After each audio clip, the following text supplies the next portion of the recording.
Bueno, jo, abans que res, vull advertir a tothom de que soc de plorera fàcil i que espero que si passa, que no m'ho tinguéssiu en compte, ¿vale? Perquè, bueno, aquí hi ha molts amics i amigues i estic tan emocionada de veure-vos a tots i que haguéssiu pogut assistir que la veritat és que pues, la cosa, a més estic una mica llampadeta també, ja ho podeu veure en la veu i bueno, si ho passa no m'ho tinguéssiu en compte perquè soc de plorera fàcil.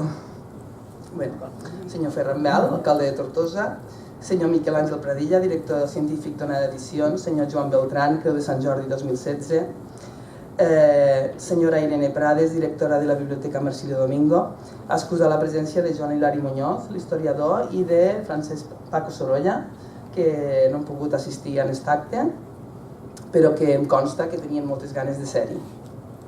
Autoritats, família, amics i amigues i públic en general. Benvinguts i benvingudes. Maria Núñez, una escriptora, dia: la millor novel·la sempre serà una biografia. Això és el que m'ha guiat en la confecció d'esta tan important com necessària biografia. A voltes m'he sentit identificada amb Mestre i Noé, gran biògraf excepcional i polític, quan diu: soc partidari de donar a conèixer l'home en tot treball biogràfic. Les biografies han de tindre carn, ossos i teixits. Però davant de la immensitat del treball que se'm venia al damunt, altres vegades m'he sorprès a mi mateixa planyent-me quan ell també dia: recordo els meus treballs d'arxiu i les llargues hores d'espigoleig i la pols i la flaire romànica i el dolor escarabitxa. A vegades, per aquests arxius també m'he sentit una mica com Mestre i Noé.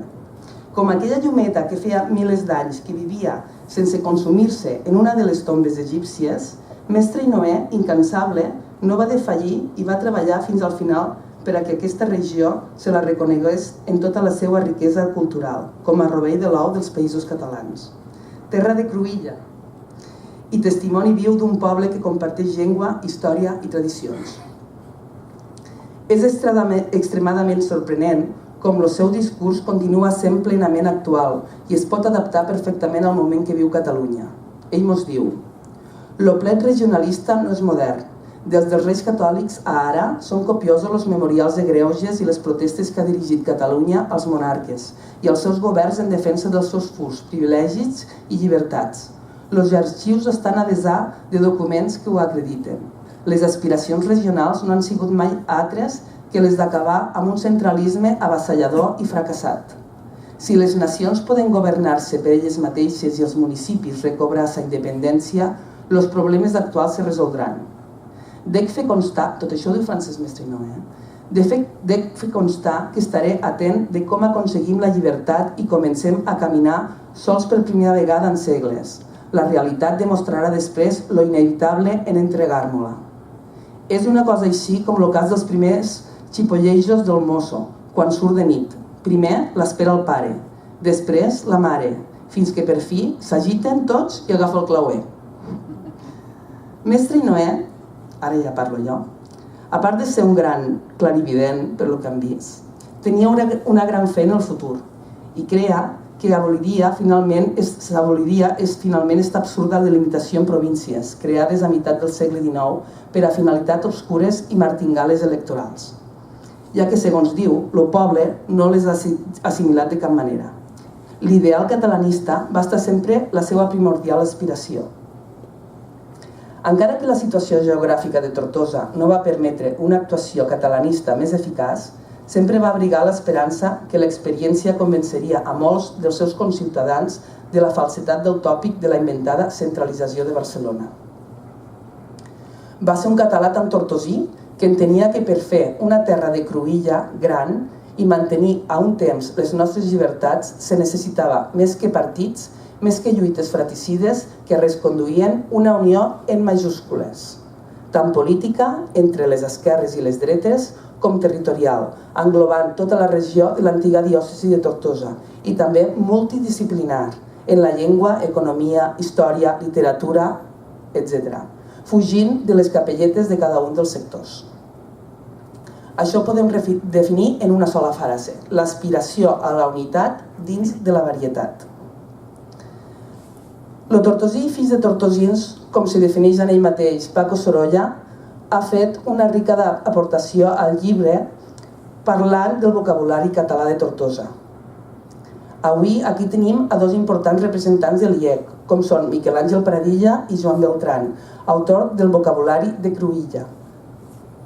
No està de més que l'any que també celebrem el centenari del vocabulari català de Tortosa de Mestre i Noé, tornéssim a sentir les seues paraules quan diu: «És una llàstima que els catalans no tinguin la cohesió necessària, ajudant els homes de l'Institut, entitat la més benemèrita de totes les creades en la renaixença actual del poble català.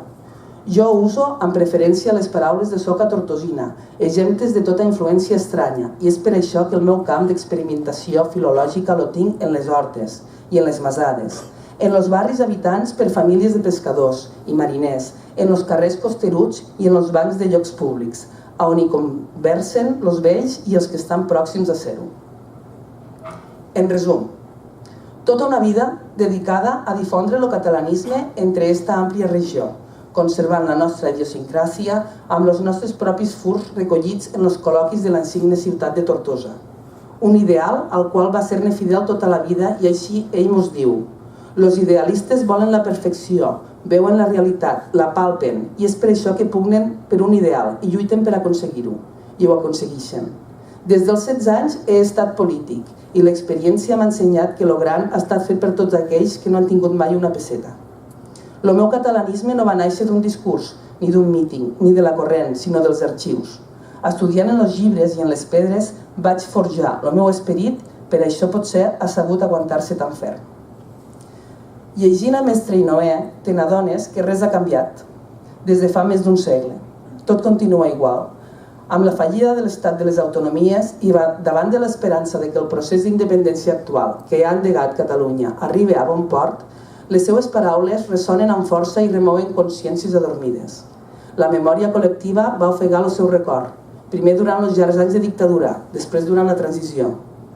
Enguany, però hem mirat de recuperar i homenatjar este tortosí il·lustre. Així commemorem el 150è aniversari del seu naixement amb diversos actes. Els 2 cicles de conferències organitzats pel Centre Associat de la UNED a Tortosa, en els quals han participat nombrosos especialistes, professionals i investigadors que s'han volcat en les dissertacions per a enaltir la figura cabdal de la nostra renaixença i també la del seu oncle Jaume Tió i Noé, en el seu 200è aniversari del seu naixement.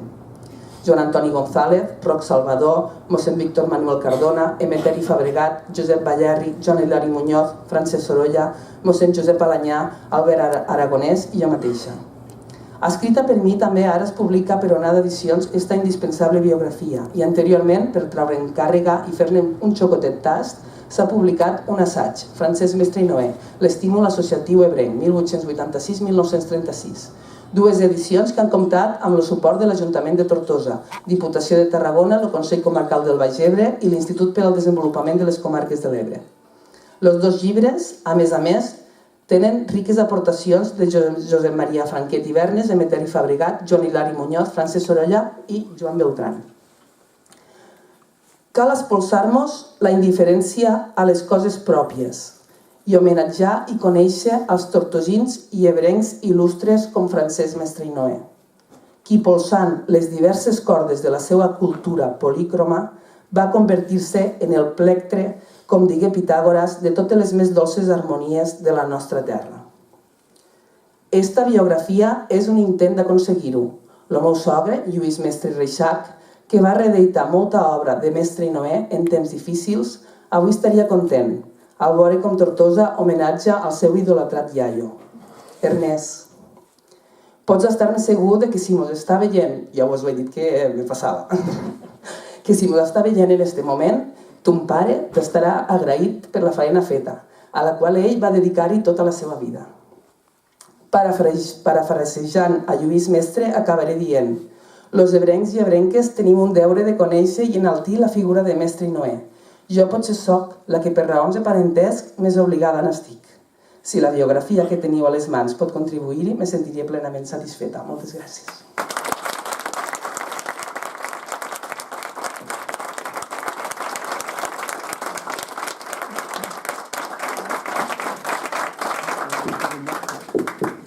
Bé, suposo que més que pel meu rang, per proximitat a l'alcalde, a Ferran Bel, se m'ha encarregat de tancar l'acte. Dos coses, jo crec que hem de celebrar que la Plorera s'hagi contingut. Una, la teva exposició ha estat una síntesi del que és el llibre. El llibre és ciència i passió. És un treball fonamentat en l'anàlisi de les dades i ben desenvolupat, però és la passió que t'atorga, en definitiva, aquesta proximitat de parentiu que tens i que t'amera el llibre d'alguna manera, que el fa més llegidor, que ens permetrà metabolitzar més encara la figura enorme de la persona que estem reivindicant. Jo diria que això és tot. Estem en un marc, diguem-ne, d'efervescència. Deixeu-m'ho mirar de manera externa i distanciada. En un marc d'efervescència cultural a Tortosa que a mi em plau moltíssim. L'estic veient en uns moments en què hi ha una activitat cultural molt potent, que vol dir que hi ha unes persones que se senten interpel·lades quan hi ha una crida pública a fer cultura. I això diu molt a favor dels col·lectius. I això no és casual, segur que hi tenen a veure molt els gestors i una societat que necessitava d'alguna manera poder alçar la seva veu. La figura de Mestre Noé és una d'aquestes persones que cal conèixer. Les coses que s'han dit aquí no els eximeixen en absolut de la lectura atenta del llibre. Per tant, tenen una bona faena per fer, si estan una mica ociosos, aquestes vacances de Nadal. Moltes gràcies per la seva assistència.